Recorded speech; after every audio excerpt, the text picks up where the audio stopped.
आज हम लोग स्टार्ट करने वाले हैं क्लास 10th का इकोनॉमिक्स चैप्टर 3 यानी कि मनी एंड क्रेडिट। तो सबसे पहले जैसा कि टाइटल है चैप्टर का तो मनी एंड क्रेडिट, तो हम लोग पहले समझते हैं कि मनी क्या होता है, किस तरह से इसका यूज़ होता है, देन हम लोग समझेंगे क्रेडिट क्या होती है। ठीक है, तो मनी देख लीजिए। Money is somethings that can act as a medium of exchange. कैसे एक्ट करता है? मीडियम ऑफ एक्सचेंज में in transaction, in day to day life transaction goods are being bought and sold with use of money. हम लोग भी क्या करते हैं, अगर हम लोग वेजिटेबल्स वाले के पास हैं तो उससे अगर सब्जी लेना है तो हम लोग उसको बदले में क्या देते हैं? मनी देते हैं। तो हम लोग डेली लाइफ में इसका यूज़ करते हैं। Money as a medium of exchange देखें, money is an item which is used as a medium of exchange. Money कैसा एक आइटम है जिसका इस्तेमाल किस में होता है? मीडियम ऑफ एक्सचेंज में। और ये किसी भी कंट्री में, मॉडर्न टाइम में किसी भी कंट्री का इकोनॉमी किस पर डिपेंड करता है? उस कंट्री में कितना ज़्यादा ट्रांजेक्शन मनी का हो रहा है। ठीक है, इसका यूज़ हम लोग किस में करते हैं? Medium of exchange for goods and services. वैसा मीडियम्स जिसमें गुड्स एंड सर्विसेज आता है उसमें भी करते हैं। It is also used for payment of debts. कर्ज से मुक्ति के लिए भी हम लोग क्या करते हैं? मनी को देते हैं वहाँ।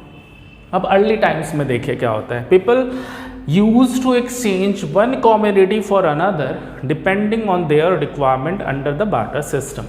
अब पहले ये समझ लीजिए कि बार्टर सिस्टम में होता क्या है। सपोज डैट कि हमको कोई चीज़ चाहिए, यानी कि हम लोग शूज़ वाला से हम लोग को शूज़ चाहिए। ठीक है, और शूज़ वाले को, मेरे पास ढेर सारे गाय भैंसे हैं तो मेरे पास दूध है। ठीक है, तो जूते वाले को दूध चाहिए तो हम लोग क्या करेंगे? हम उसको मिल्क देंगे और बदले में वो क्या देगा? हम लोग को शूज़ दे देगा। ठीक है, अब वो सिस्टम क्या हो गया? एक तरह से बार्टर सिस्टम। इसमें मनी का कहीं कोई भी नहीं यूज़ होता है क्योंकि पुराने समय में मनी एक्चुअल में था ही नहीं।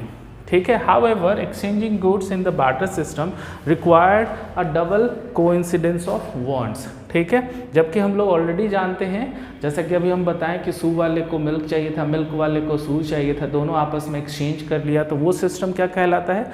डबल कोइंसिडेंस ऑफ वांट्स कहलाता है। ठीक है, चलिए आगे हम लोग देखते हैं। देखिए हम लोग का डबल कोइंसिडेंस ऑफ वांट्स। अब ये देख लीजिए, when in the exchange both party agree to sell और बाय, दोनों ही पार्टीज अग्री होनी चाहिए अपने जो कॉमोडिटीज़ हैं उसका अदला बदली करने का, एक्सचेंज करने के लिए। It is called double coincidence of wants. उसी को हम लोग क्या बोलते हैं? डबल कोइंसिडेंस ऑफ वांट्स बोलते हैं। In the barter system double coincidence of wants is an essential feature. Barter system में क्या है?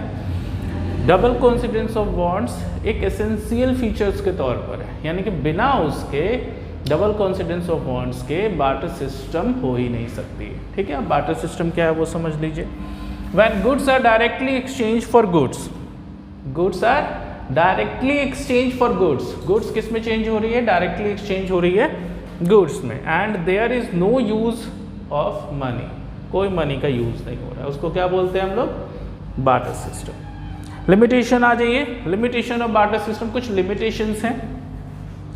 The condition of double coincidence of wants must be fulfilled for barter। double coincidence of wants जो है वो barter system के बिना हो ही नहीं सकता है। difficulty is accumulating wealth और value। difficulty है क्योंकि एक्चुअल में वेल्थ लोगों को पता ही नहीं चलता है, वैल्यू पता ही नहीं चलता है। सपोज कीजिए एक मिल्क वाला है, ठीक है, मिल्क के फिर से एग्जाम्पल ले रहे हैं क्योंकि किताब में आपके मिल्क और शू मेकर पर ही दिया हुआ है। मिल्क वाला को नीड है शूज़ की, ठीक है, शूज़ वाले को नीड नहीं है मिल्क की, तो वो क्या करेगा कि बदले में उसको एक पेयर ऑफ शूज़ उसको चाहिए, तो बदले में हो सकता है उसको 5 लीटर ले ले या 10 लीटर ले ले, उससे वो उतना दूध ले ले, क्योंकि एक्चुअल में दूध वाले को अपने दूध की वैल्यू पता ही नहीं है। ठीक है, उसकी कितनी कीमत होनी चाहिए, वेल्थ कितनी होनी चाहिए, पता ही नहीं। सो बहुत ही डिफ़िकल्ट था ये। Difficult to exchange invisibles good, और जो इनविजिबल्स चीज़ थे उनका तो और भी ज़्यादा डिफ़िकल्ट था। ठीक है, बार्टर सिस्टम के through. Difficult to store things for a future use for a long time. बहुत लंबे समय तक फ्यूचर यूज़ के लिए वो लोग किसी भी गुड्स को स्टोर करके नहीं रख पाते थे। ठीक है, क्योंकि हमेशा उनको कुछ ना कुछ चीज़ों की नीड होती, तो उस चीज़ को स्टोर करें या दूसरे चीज़ ले आएँ, ऐसा नहीं था सिस्टम, ठीक है। उनको बदले में कुछ ना कुछ गुड्स देने होते थे, तो फ्यूचर यूज़ ना के बराबर था। तो ये सारे थे लिमिटेशन ऑफ बार्टर सिस्टम। याद रखिएगा ये limitation of barter system 3 number का पूछता है, double coincidence of bonds 2 number का पूछता है, बार्टर सिस्टम 1 नंबर के लिए पूछता है, ठीक है। अगला टॉपिक है आपका, तो उसमें हम लोग पढ़ते हैं फॉर्म्स ऑफ मनी। मनी के फॉर्म्स क्या क्या हैं, तो वो देखिए हर एक पीरियड बाई पीरियड आपके डिस्क्राइब किया गया है। तो एंशिएंट पीरियड में हम लोग मनी को as a grains cattles use करते थे, जैसे अभी हम लोग पढ़े double coincidence of bonds, barter system, ये सब तरीके से एंशिएंट टाइम का है ये। मेडिवल पीरियड जब आया तो उसमें मेटेलिक कॉइन्स को इंट्रोड्यूस किया गया, like gold, silver, copper, lead, इन सब का इस्तेमाल मनी के तौर पर किया जाने लगा। अब मॉडर्न पीरियड में तो आपको मालूम ही है, पेपर करेंसी है, क्वाइंस है, जिसका यूज़ हम लोग मनी के तौर पर करते हैं। अब मॉडर्न फॉर्म्स ऑफ मनी देख लीजिए। मॉडर्न फॉर्म्स ऑफ मनी कितने टाइप्स के हैं, तो पहला है नेट बैंकिंग या मोबाइल बैंकिंग, आपको पता है अच्छी तरीके से, paper notes, debit cards, credit cards, cheque, और लेटेस्ट जो चल रहा है अभी यूपीआई, ठीक है, फ़ोन पे, गूगल पे, इन सब का, ठीक है। पहुँच गए हैं करेंसी पे। तो करेंसी क्या होती है ये देख लीजिए। Before the introduction of coins के इंट्रोडक्शन से पहले variety of objects were used as a money.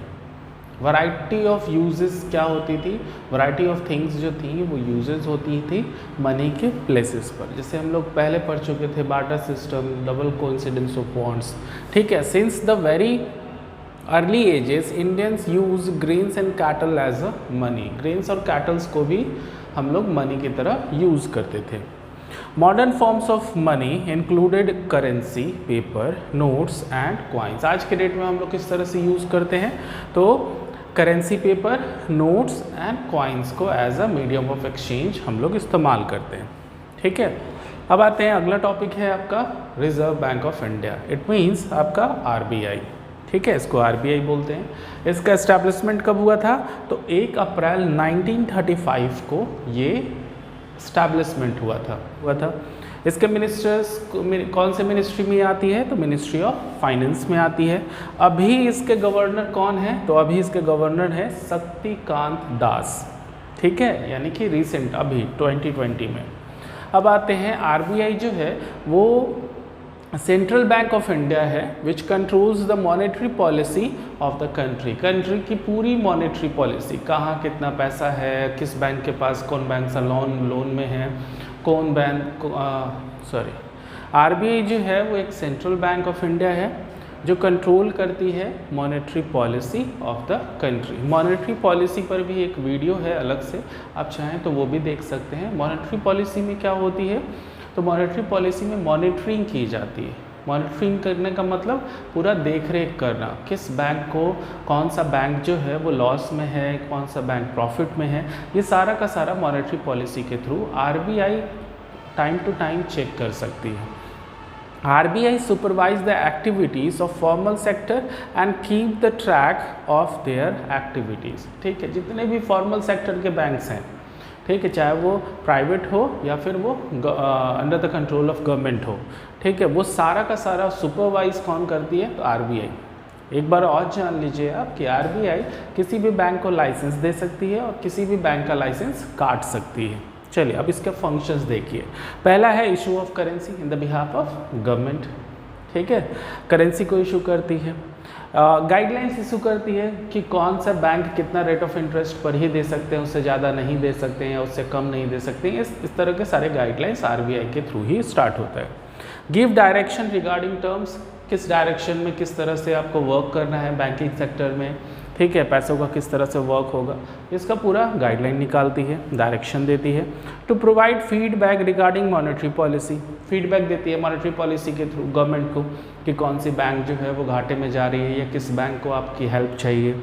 RBI holds a part of the cash reserves of the bank, cash reserves of the banks जो है उसको होल्ड करके रख सकती है, ठीक है। तो ये पूरा आपका फंक्शन था आरबीआई का। चलिए अब हम लोग फटाफट नए टॉपिक देखते हैं, तब तक आप लोग इसका स्क्रीनशॉट लेते चलिएगा। डिपॉजिट्स विथ बैंक्स, और बैंक में किस तरह से डिपॉजिट होता है, ठीक है। Deposit with banks are also a form of money, ये भी एक तरह का फॉर्म ऑफ मनी है।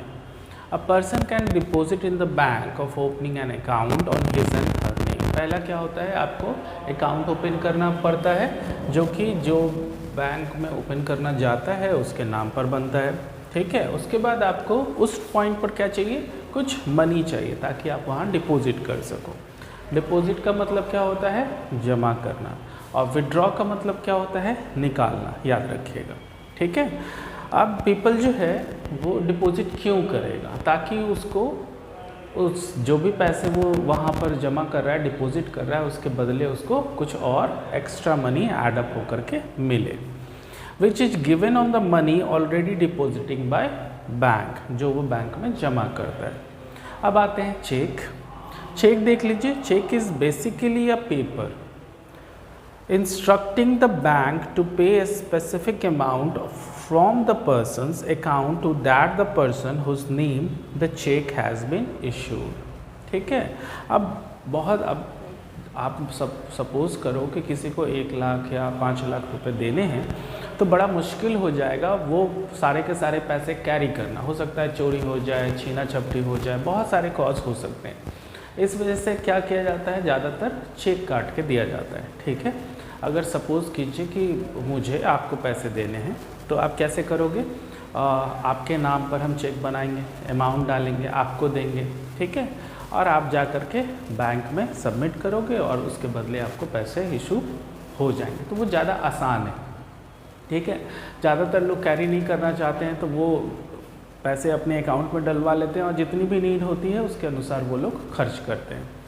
ठीक है, payment can be made with the use of cheque instead the cash. आज के डेट में क्या है, कैश के जगह पर लोग इस्तेमाल किसका कर रहे हैं, चेक का कर रहे हैं, क्योंकि चेक ज़्यादा आसान हो गया है। ठीक है, अब तो चेक के जगह पर भी आपका UPI या ऑनलाइन पेमेंट आ चुका है। चलिए, loan activities of bank. Bank work as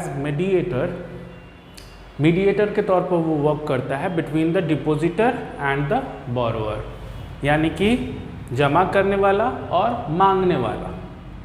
ठीक है, उनके बीच में कौन होता है, बैंक। आप जाके बैंक में जमा करते हो और मुझे अगर कुछ पैसे चाहिए तो हम बैंक से जाके लेते हैं।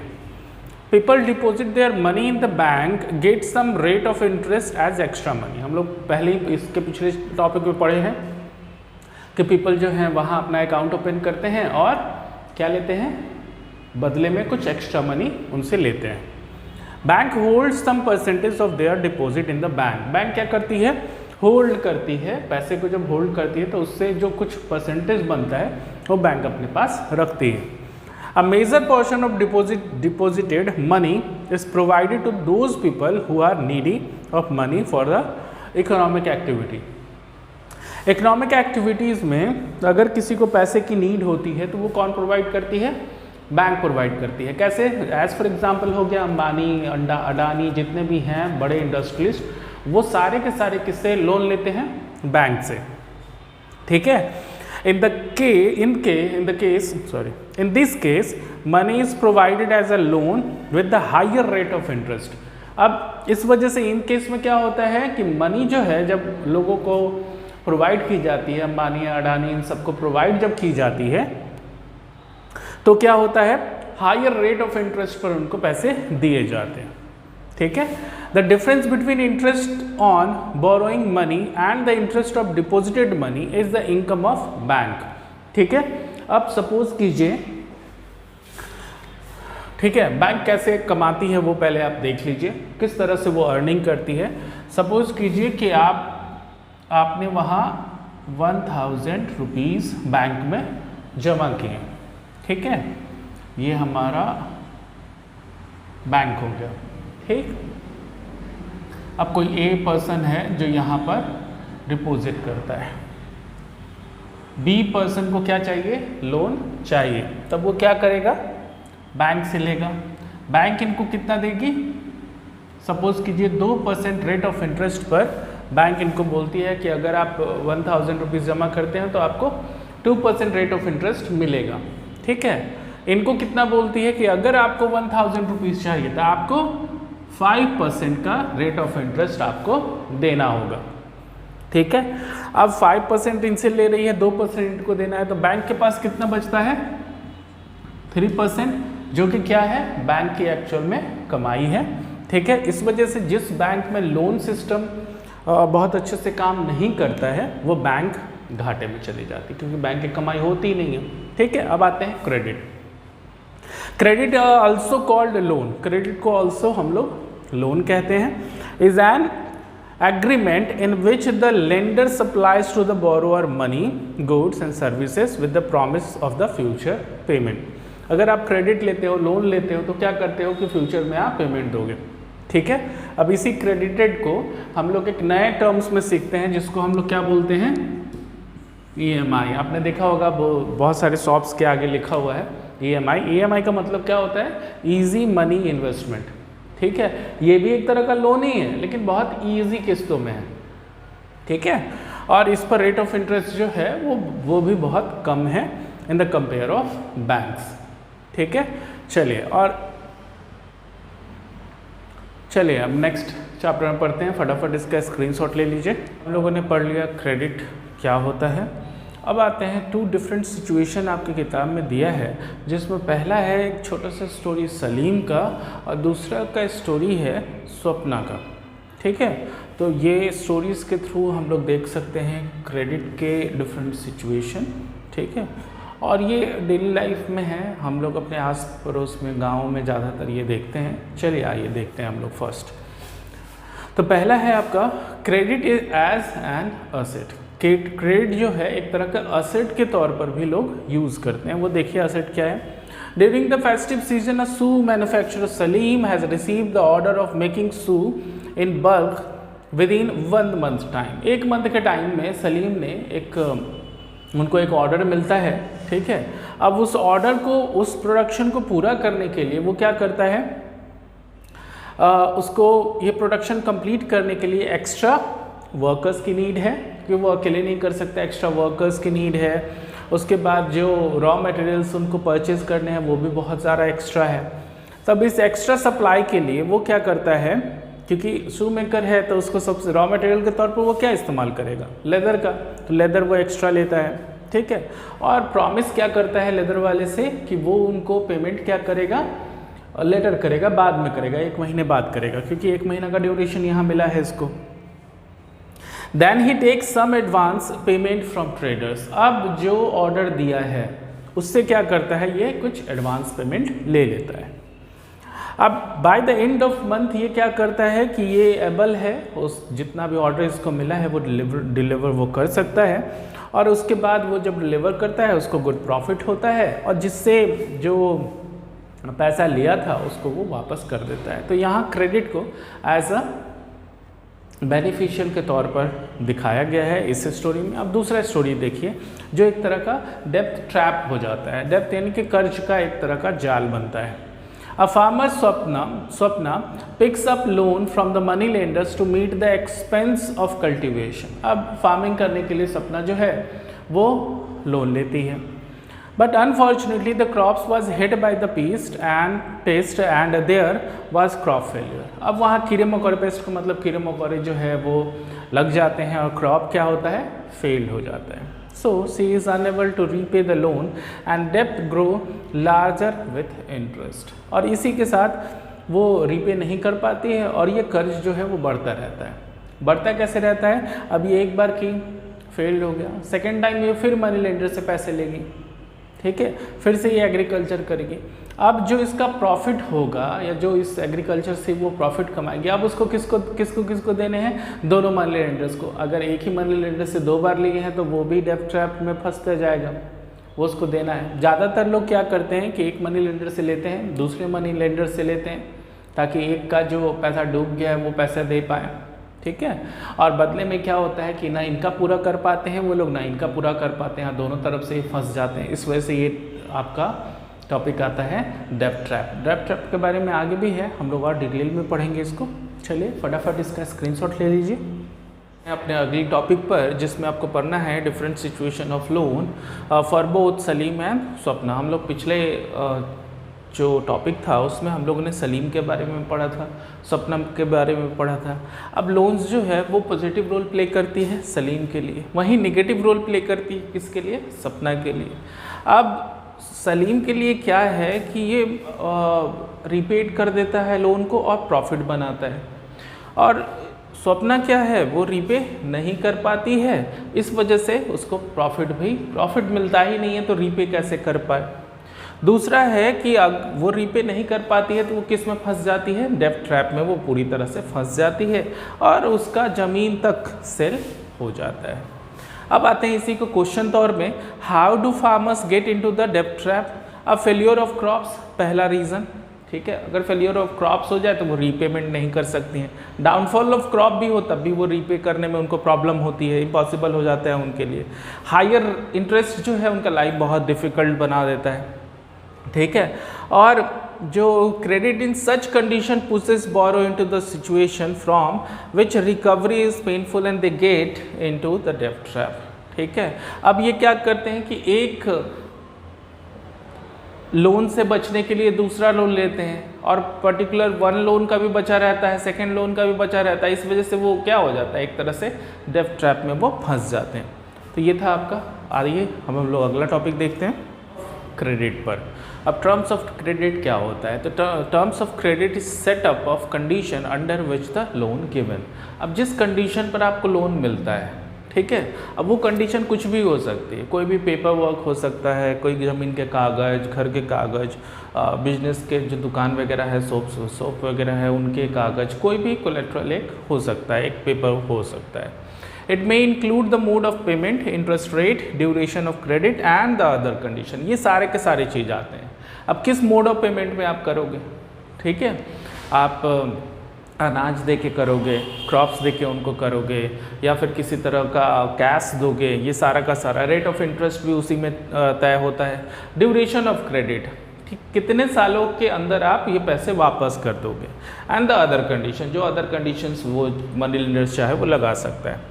Every roll agreement specify an interest rate which is the borrower must pay the lenders along with the repayment of the principal, ठीक है।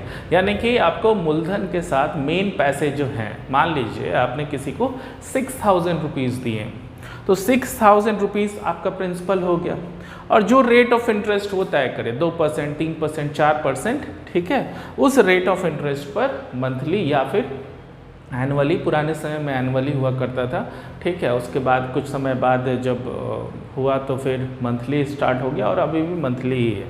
आप देखोगे EMI के जो कॉस्ट होते हैं वो मंथली हम लोग पे करते हैं, ठीक है, और ये सारा का सारा रीपेमेंट का कंडीशन है। तो आप कह सकते हो एक तरीके से जो टर्म्स ऑफ क्रेडिट है वो क्या है, तो पूरी की तरह से लोन का जो प्रोसेस होता है वो पूरे प्रोसेस को हम लोग को दिखाता है। चलिए आगे किस चीज़ों की ज़रूरत होती है। In addition lenders may demand collateral that is an asset that is borrower owns and uses this as a guarantee until the loans is repaid. वो गारंटी के तौर पर अपने पास कुछ रख लेता है, कोई डॉक्यूमेंट्स हो, कुछ भी हो, वो गारंटी के तौर पर।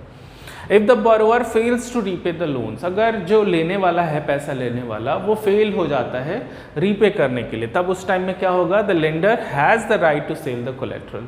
जो भी आपने वहाँ गिरवी रखा है, जमा किया है, तो लेंडर के पास ये अथॉरिटी हो जाती है कि वो उसको बेच करके अपने जो पैसे आपको दिए हैं वो निकाल सके। Terms of credit comprise interest rates, collateral and documentation requirement and the mode of repayment. तो ये पूरा का पूरा टर्म्स ऑफ क्रेडिट कंप्राइज करती है। इंटरेस्ट रेट उसमें क्या होगा, कोलेट्रल क्या होती है, डॉक्यूमेंटेशन जो रिक्वायरमेंट होती है वो, और मोड ऑफ रीपेमेंट, किस तरह के मोड ऑफ रीपेमेंट होती है। तो मेन यही है आपका टर्म्स ऑफ क्रेडिट, ठीक है। What do you understand by terms of credit? 5 number के लिए क्वेश्चन पूछे जाते हैं, तो आपको ये इतना तो जरूर लिखना होगा, समझाना होगा, ठीक है। अगला टॉपिक है हम लोगों का सोर्सेस ऑफ क्रेडिट। तो सोर्सेस ऑफ क्रेडिट क्या क्या होते हैं? बैंक्स हैं, ट्रेडर्स हैं, कोऑपरेटिव्स हैं, लैंडलॉर्ड्स हैं, मनी लेंडर्स हैं, कोऑपरेटिव सोसाइटी हो गया इधर, और रिलेटिव्स एंड फ्रेंड्स। ये सारे के सारे सोर्सेस ऑफ क्रेडिट हैं। अब सोर्सेस ऑफ क्रेडिट को 2 हिस्सों में डिवाइड किया जाता है, या तो वो फॉर्मल हो सकता है या फिर वो इनफॉर्मल हो सकता है। अब देखिए, जैसे हम लोग फॉर्मल लेटर किसके पास लिखते थे और इनफॉर्मल लेटर्स किसके पास लिखते थे? तो इनफॉर्मल्स रिलेटिव्स के पास, और जो ऑफिशियल लेटर्स होते थे वो इंग्लिश में हम लोग फॉर्मल लेटर्स में लिखते थे। तो यहाँ भी सेम चीज़ है। फॉर्मल लेटर्स का मतलब हो गया बैंक्स एंड कोऑपरेटिव सेक्टर्स, और इनफॉर्मल में money lenders, traders, friends, relatives, ये सारे के सारे एम्प्लॉयर्स वगैरह सबके सब आ जाते हैं इनफॉर्मल लेटर्स। अब इन दोनों के बीच में डिफरेंस देखिए, ये पूछता है आपको 5 नंबर का, कभी कभी 3 नंबर का, तो आपको ये याद रखना है। पहला आप देखिए रेट ऑफ, ठीक है, पहला है rate of interest in lower. Rate of interest क्या होती है? फॉर्मल में लोअर होती है, इनफॉर्मल में हाई होती है।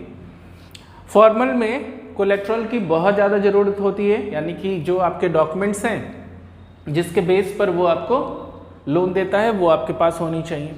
इनफॉर्मल में किसी भी तरह का कोई कोलेट्रल की ज़रूरत नहीं है। अगर बाबा आप फ्रेंड से ले रहे हो 500 रुपये तो उसके बदले वो आपको क्या नाम है डॉक्यूमेंट्स वगैरह आप थोड़ी उसको सबमिट करोगे, नहीं करोगे, ठीक है। तो इसमें कोई भी इनफॉर्मल में कोलेट्रल की नीड नहीं होती है। फॉर्मल सेक्टर में जो बैंक्स हैं या कोऑपरेटिव्स हैं उसको सुपरवाइज कौन करती है? आरबीआई, यानी कि रिजर्व बैंक ऑफ इंडिया। इसमें कोई ऑर्गेनाइजेशन है ही नहीं। अब लास्ट वन देखिए, more documentation is required in involve many formalities. बहुत सारे फॉर्मेलिटीज़ होती हैं, आपको फॉर्म फिल करना होता है, पूरा बैंक का पूरा सारा चीज़ है, ठीक है। इस वजह से ये फॉर्मल सेक्टर में आ जाती हैं हमारी। अब इनफॉर्मल सेक्टर में लेस डॉक्यूमेंटेशन, बहुत कम ही बार ऐसा होता है जिनको डॉक्यूमेंट्स वगैरह वहाँ पर साइन करनी होती है। अब फॉर्मल सेक्टर के example banks and cooperatives, and informal sector के example money lenders, traders, friends, relatives, retailers and so on, ठीक है। तो फटाफट इसका स्क्रीनशॉट ले लीजिए। ये हम लोग पहुँच गए हैं आखिरी टॉपिक पर, यानी कि सेल्फ हेल्प ग्रुप, यानी कि SHG पे। अब ये होता क्या है ये देख लीजिए। Its basic idea is to provide financial resources for the poor through the organising the rural poor, specially women, into the small help group. छोटा सा सेक्शन होता है पुअर लोगों का, पुअर वुमेन्स का, वो आपस में बैठ करके ये ऑर्गेनाइजेशन बनाती है। अब इस ऑर्गेनाइजेशन का वर्क क्या है वो समझ लीजिए। It organize the rural people, especially the women, into the small help group, ठीक है। स्मॉल हेल्प ग्रुप के तौर पर पुअर जो वुमेन्स हैं उनको स्पेशली ऑर्गेनाइज करती है। It collect saving of the members, जो सेविंग्स है उस सारे के सारे मेंबर्स एक जगह इकट्ठा करते हैं। It provides loan without collateral, किसी भी तरह का कोई कोलेट्रल की नीड नहीं होती है। It provides timely loans at reasonable rates of interest. It provides मतलब timely loans उनको एक रीज़न दे करके एक पर्टिकुलर रेट ऑफ इंटरेस्ट पर उनको लोन मिल जाता है। It also provide a platform to discuss various social issues. अब सोशल इश्यूज़ पर भी वो आपस में इसमें बात करती हैं, ठीक है। अब सपोज कीजिए कि पुअर लोगों का ग्रुप है, सपोज कीजिए 5 लोग मिल करके 100 रुपये जमा करते हैं, यानी कि कितने हो गए टोटल आपको 500, ठीक है। अब ये 500 को क्या करते हैं, मान लीजिए कि पहले मंथ में किसी भी जो वुमेन्स हैं उनको 100 रुपये का काम है, तो पर्टिकुलर रेट ऑफ इंटरेस्ट तय करते हैं और उस पर इसमें से उनको 100 रुपया मिल जाता है ताकि वो अपने सारे के सारे काम कर सकें, ठीक है। अब कितने बचते हैं यहाँ, रेस्ट अमाउंट कितना है 400,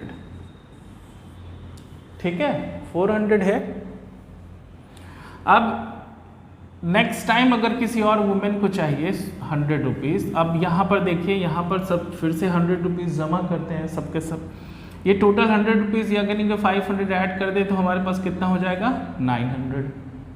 अब किसी लेडी को चाहिए 100 रुपये नहीं, अब किसी लेडी को 500 चाहिए, अब ये क्या करती है, ये कोलेट्रल इसको 500 दे सकती है। अच्छा आप देखिए इंडिया में जो रूल रेगुलेशंस है SHG का, कि अगर ये 10 इयर्स तक लगातार यही रेट ऑफ इंटरेस्ट पर वो लोन दे रहे हैं, लोन ले रहे हैं, अगर वो 10 इयर्स तक लगातार करते हैं तो बैंक क्या करती है, इनको इंडियन बैंक्स जो है इनको अब लोन दे देती है, ठीक है। और बहुत रेट ऑफ इंटरेस्ट जो होता है वो बहुत ज़्यादा कम होता है, और बहुत जगह ऐसा भी होता है जहाँ रेट ऑफ इंटरेस्ट बैंक नहीं लगाती है, गवर्नमेंट की तरफ से वो रेट ऑफ इंटरेस्ट माफ़ हो जाता है या नहीं लिए जाती, ठीक है।